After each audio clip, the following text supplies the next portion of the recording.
Remember, you are 100% responsible for what you contribute.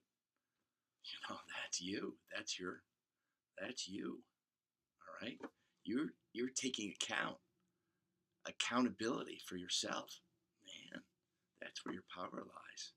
Only when you're accountable for your thoughts, words, and actions will you be doing the best for yourself, because you're going to be self-correcting, you're going to be apologizing, you'll be forgiving, you're going to stay flowing.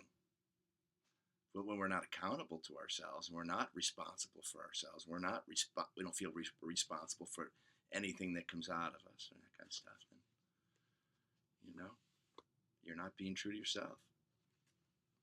And then that just comes through. It just comes through as, you know kind of low energy, right? We got to take account for ourselves, and if we don't, self-improvement doesn't matter to us, then we're going to live down here, right? It's just okay. That's listen. That's where you're happy. Great. You don't have to do anything, right? It's all about, what do you want? What do you want your life to be about? And so that's why we take account. That's why we take responsibility.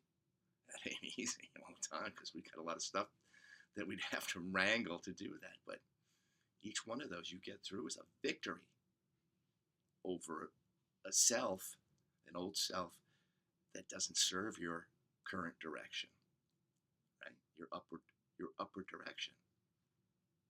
Okay.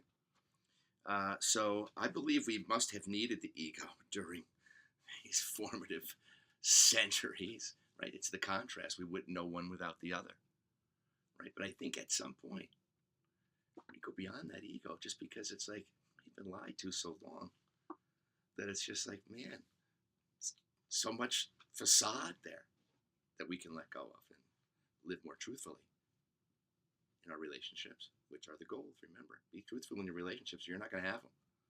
You're not going to have them. You got to be truthful to yourself. You got to be willing to grow. And if your relationships are in the growing, or just having peaceful fun, yeah, it's not where you want to be, then be there. Okay. So today's call to action: notice the negative ego force around you. It's really in you. It can be around you because people are just being who they are, not knowing. And so you got to be your best self, so that you are the best spaceship of energy. All right. And we worked so that we stay full of that light, so that we can give it. We can handle things a lot easier than we would with our conditioned self and our conditioned reactions. So awakening is basically just awakening to the power of your forever self, your soul, your spirit, your higher self, your source energy, your Christ consciousness, whatever that is to you, right? So, and it's the biggest gift we have. So that's what we're going to do today, and I hope that helped you, and I will see you guys tomorrow. Have a great day.